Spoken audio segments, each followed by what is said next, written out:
Hello and welcome. So as promised, I'm going to read you a chapter from the Children of Pisces, the two Pendants, as a sneak preview so that you get to see what the book is looking like. I'm hoping to get from the beginning to the end without any animal distractions whatsoever. But right behind the camera here, I have a very large Maine Coon who is about to jump on me. So I'm hoping to deter her. So if you see my hand going like this in the background, it's a deterrent. I do have 8 cats. They're very large. Some of them are nearly as big as my Labrador. And hopefully this will go well. But if I shut doors, then what they will do is they will literally bang and pull the door. And it sounds like somebody just bumping the door constantly. So it's very loud. So me and my children had a very hard time deciding what story to read, what chapter to pick from the book. We narrowed it down to 3 chapters. When Tammy first goes to Kruger National Park in Africa, or along Crocodile River in Africa, or a clever plan in Japan, which is where they go to deter whale hunting. Now me and my son decided that she only wanted to go to Japan because she's a massive anime fan. So we were then narrowed it down to 2 of the African chapters. So in the end, after much discussion and not knowing what chapter to actually read, we decided on chapter 17, Crocodile River. Now, this first book introduces 2 of the powerful quadruplets, Tammy and her brother Mikey. They both have pendants, hence the 2 pendants, made of crystal from non-earth technology that has special powers. Book 2 is about their other sister Mina and finding her, and book 3 is about their brother Diego and finding him. So in book 1, Tammy and Mikey are learning about their powers and how they can adapt and use their powers for good. Tammy was raised in an orphan school, so she didn't see many animals. After the pandemic, there's not many humans around. There's more children, they're orphans. And seeing even a dog or a cat is a rare privilege. So she fortunately gets adopted by the Brunswicks, who have Vivacity Island, which is a massive island turned into a safari park off the south coast of the UK. And she is then fortunate to go with the animals on that safari park, but also Ed takes her to Africa because they work closely with Kruger Safari Park. So through the animals, her power increases because, as we all know, anyone who has a pet cat or dog, our animals are our teachers. They come here, they teach and show us things. So through the animals, she is learning all about her powers and how special she can be. One of the problems she has is not all animals respond and respect her. So some reptiles, for example, do not like to be told what to do. They don't want to have a friend and they don't want to work with somebody. They don't have the loyalty that a dog has. So what they do is they ignore her. So then she has to learn a different type of power. And that's what this chapter is showing her. This chapter is teaching her that for a 12-year-old girl, she knows a lot more than she should, that she is very courageous and strong and brave, even when she doesn't know if she can do something. So it really starts to pull out her character, because she starts off a little bit on the weaker side initially because she doesn't understand what her powers are. And as she learns and progresses, her true power source starts to come forward. So we like this chapter on the Crocodile River because it is probably close to the starting point of Tammy turning into her power of who she is, and what she can be. So I'll read this chapter for you and I hope you enjoy it. Chapter 17, Crocodile River. Considering the amount of days they had spent at Kruger Park, they had hardly seen anything. The time had passed quickly and they had been preoccupied with the lions and the hunters. Ed decided that now it was time to finally complete the safari. That's if nothing else crops up, he said, laughing. Tammy and Waternus laughed with him. They packed their jeep and set off once again to view the rest of Kruger National Park. They travelled and camped for 5 days, viewing whatever game they could find. They saw the lions again and the herd of elephants they had used to lure the hunters into their trap. They saw one cheetah as it hunted and caught an antelope. It had been an amazing sight. Tammy felt sad for the antelope, despite the knowledge that the cheetah couldn't survive without it. However, the scene made her realise something about herself that she hadn't thought of before. I have never eaten meat, even on the rare occasion it has been in front of me, as I always knew how wrong it was. I would never even try it to see if I liked it, she declared, watching the antelope get ripped apart. I may well be a vegetarian myself one day, but we adults find it hard to let go of what we considered special once upon a time, and now it is a rare privilege, making it even more special to us, and hence making us want it more. I am a victim of this myself, I have to admit, Ed said with a shrug. I don't know how you can do it. I could never eat meat. I don't need to, and so I won't. Jax is the same. Fair enough, Ed said with a chuckle. Come on, we're almost there. Here it is, Ed said a couple of hours later. Crocodile River, Mumpalanga, Waternus said, dropping them off.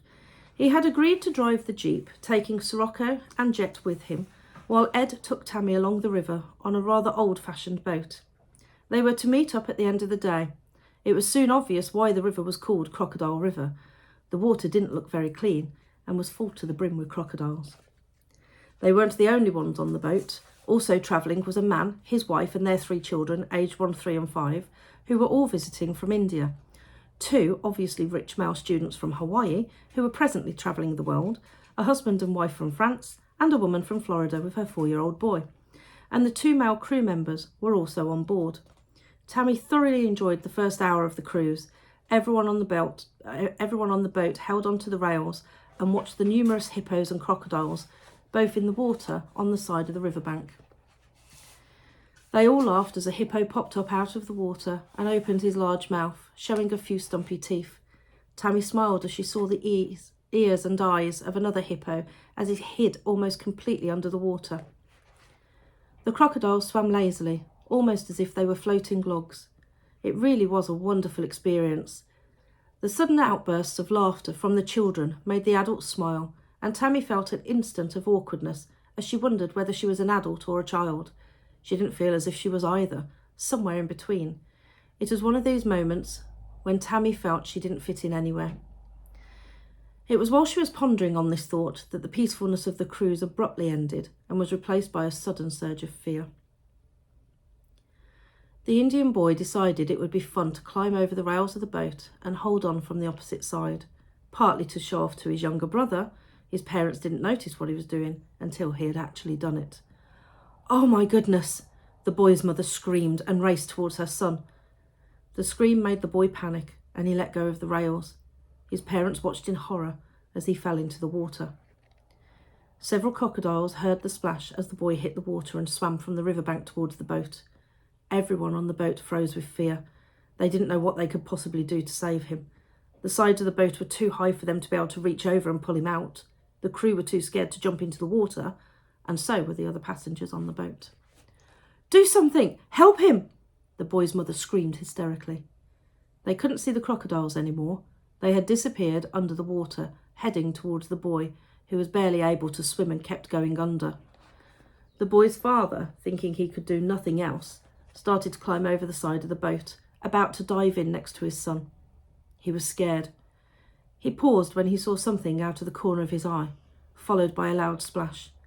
Tammy had jumped into the water and was swimming towards the boy. "Wait with us," Ed told the man, placing a reassuring arm around his shoulder and pulling him back onto the boat. "There's little you can do. She can help. She isn't just a young girl." The father didn't want to leave it up to the girl. He naturally wanted to go in and save his own son. Ed's grasp became tighter, forcing the man back onto the boat. Tammy reached the scared boy and took hold of him by his waist. "I'm going to help you," she told him. "I need you to help me. To help you." The boy grabbed hold of Tammy. He was scared and confused, and she saw he was also brave. I need you to take a deep breath because we're going to go underwater, she said. The boy nodded. He was too scared to speak, and although he didn't understand why, he was willing to do anything this girl told him to do. Anything to get out of the water and away from the crocodiles. They took a deep breath and Tammy pulled the two of them under the water. They sank further and further until they were almost touching the bottom. Tammy had decided it was better to face the crocodiles down here, where she could make eye contact with them and see them coming. When they were on the surface, the crocodiles would only see her body, not her face. Then they would undoubtedly attack her. She held the boy close to her and looked around through the dirty water. Her pendant glowed bright red and then bright white, lighting up the water and helping her see more clearly. There were so many crocodiles. They were very close to them now. Tammy was shocked at how many there were. She could count over 30. She couldn't think about being scared. She was too busy trying to decide what to do, how she was going to get herself and the boy out of the water alive. The boy's parents and the rest of the passengers gasped in fear as Tammy and the boy disappeared underwater. They couldn't see them now and feared the crocodiles had already attacked. Ed's heart sank as he feared he would never see Tammy again. The water began to move in strange circles. Dozens of whirlpools began to form. The people watching from the boat mistook this for the crocodiles' movements. Ed frowned, knowing that crocodiles didn't create such whirlpools. Tammy watched the crocodiles getting closer and closer. She concentrated very hard to make them stay away. She felt the water move around her and the boy, swirling in circles, helping her to stay away from the crocodiles and easing her towards the riverbank. The water was helping her. Tammy didn't know how, but she was grateful for it. "Don't come closer. Don't come any closer," she said, over and over in her head, trying to make the crocodiles hear her. One crocodile came right up to them, the blurred, discoloured water making their cold statue-like faces appear even more eerie. The boy hugged Tammy close when he saw the crocodile open his jaws and glide towards his face. His jaws slowly opened, as if it were easy feeding here in the river, and this boy was nothing but an appetizer. The boy's eyes bulged in terror at the large white teeth coming towards him. His heart pounded and echoed in his tiny chest. He needed air and couldn't hold his breath for much longer. He needed to scream. Now. Tammy, sensing the boy's distress, wheeled the crocodile away with all her might. The boy's fear brought out a protective streak in her she didn't know she had, and she wasn't scared at all. She looked right at the crocodile and silently wheeled him to turn and leave just as he got almost close enough to bite. Suddenly, at the very last minute, the crocodile snapped his jaws shut, turned and swam away. Tammy started to swim backwards, pulling the boy with her and making the water move in whirlpools, creating a gap of air between them and the water, allowing herself and the boy to gasp a few breaths of air. "You can take a breath," she whispered to the boy. He looked puzzled, but took a breath anyway, and then another. It was hard work controlling the crocodiles and the water and the air bubble, and she couldn't hold it for long, but enough to help the boy for now. If she had to, Tammy could have held her breath this entire time. She had practiced well enough and her lungs worked more like those of the seals at the park than a human's. She was still heading towards the riverbank. They couldn't afford to surface. Tammy knew that the crocodiles wouldn't hear her if they couldn't see her eyes. To surface now would be suicide. The crocodiles were still all around them. Most stayed slightly away. Some kept trying to get closer. Every time one came too close, Tammy wheeled them away. They were confused and agitated, which made it especially dangerous for Tammy. They were nearing the bank now. The boy started to struggle. He needed air and couldn't hold his breath any longer. Tammy had been practicing holding her breath for a long time when swimming with the sea lions. She was glad for this now. She let the boy swim to the surface to catch his breath. The whirlpools in the water helped to keep the crocodiles clear of the boy as he gasped for air. Tammy stayed under the water next to him, wheeling the crocodiles away. "Over there!" Ed shouted and pointed to the boy as he surfaced. Everyone looked. Ed scanned the surface for Tammy. His heart sank when he saw no sign of her. The boy disappeared under the water again, leaving his parents more scared than ever. Tammy pulled the boy back under the water and started swimming backwards faster and faster. The bank was still quite a way away, and the crocodiles were becoming ever more frustrated. "It is wrong to hurt us," Tammy silently told them. "You must leave us alone."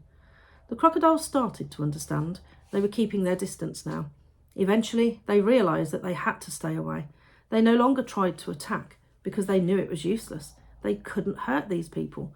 They didn't know why, and it confused them, yet they obeyed. Tammy had a feeling something was approaching her from behind. She turned around and saw a hippo. He looked angry and confused. The hippo had sensed the confusion in the crocodiles. He was angry at having someone on his territory causing all this confusion. Tammy looked at the hippo and told him to go away. The hippo hesitated and then continued towards Tammy. She told him to go away again and concentrated all her will on the hippo. He stared at her, but let them pass. Tammy pulled the boy towards the bank, not far now. Tammy hugged the boy closer to her and smiled. He had done well with holding his breath. It wasn't easy when you were scared. He had trusted Tammy and done what she told him to do. The crocodiles paid no attention to Tammy and the boy now. Some stayed in the water and some got out, ready to bask in the sun for a while longer. Tammy and the boy swam to the surface and held on to the sides of the bank. They breathed heavily, trying to catch their breath. Tammy helped the boy until he was sitting on the bank and then joined him.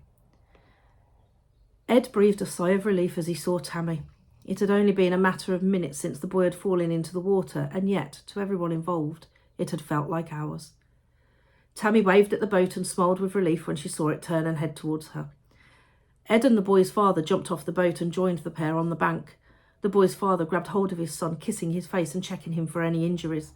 Ed put his arm around Tammy and whispered, "Well done." They were all overjoyed to see them both alive.